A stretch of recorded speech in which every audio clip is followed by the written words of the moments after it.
Let's move on to some other stories. This morning, the anti-terror squad of the Uttar Pradesh police have arrested 2 Muslim clerics and claimed an international conversion racket has been busted.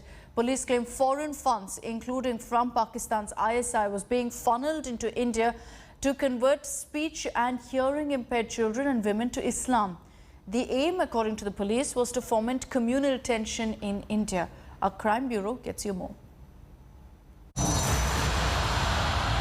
Muhammad Umar Gautam and Mufti Qazi Jahangir, arrested by the anti-terror squad of the Uttar Pradesh police for allegedly illegally converting over 1,000 speech and hearing impaired children and poor women. ये मूल सूचनाएं जो हैं वो दासना गाजियाबाद में एक मंदिर में लोग शर्म नाम से घुस रहे थे। उनके गिरफ्तारी के बाद से धीरे धीरे चीज़ें डेवलप हुई और जो उमर गौतम को बीच में 2-3 बार हम लोगों ने पूछताछ के लिए भी बुलाया था और जब आवश्यक हुआ तब तो इनकी गिरफ्तारी कर की।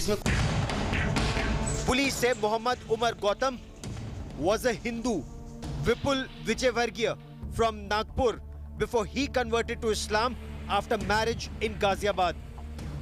Muhammad Umar Gautam and Mufti Qazi Jahangir were part of a well-organized conversion racket that preyed on the weak and the vulnerable.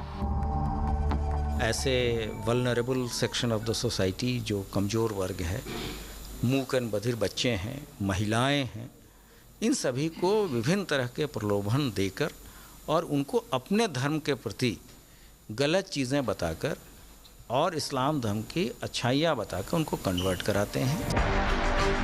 The group that operated under the banner Islamic Dawa Center had an office in Jamia Nagar in Delhi and organized annual conversion camps.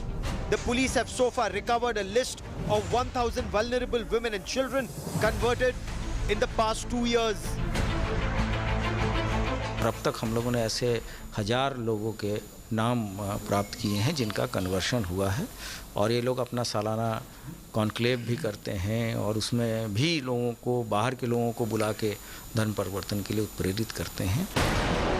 What is even more alarming is that the police suspect Pakistan ISI and other foreign entities were funding this conversion racket to foment communal tension and even organized crime in India.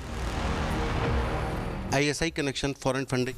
ये funding बहुत ज़्यादा है, foreign की funding भी है, अन्य सभी चीज़ों पर विवेचना चल रही है। Police say more arrests and raids are likely in the coming days.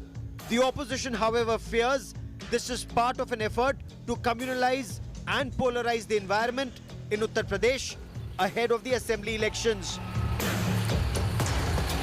Uttar Pradesh का नौजवान रोजगार की तलाश में है, सड़क पर वो लाठी खाने को मजबूर है।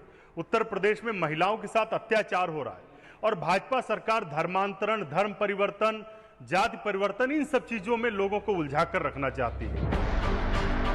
Police insist there is evidence about money and fear being used to convert vulnerable Hindus every year. In some instances, the youth were immediately married off to Muslim women after conversion to ensure that they do not return to their original faith. With Abhishek Anand in Lucknow, Bureau Report, India Today.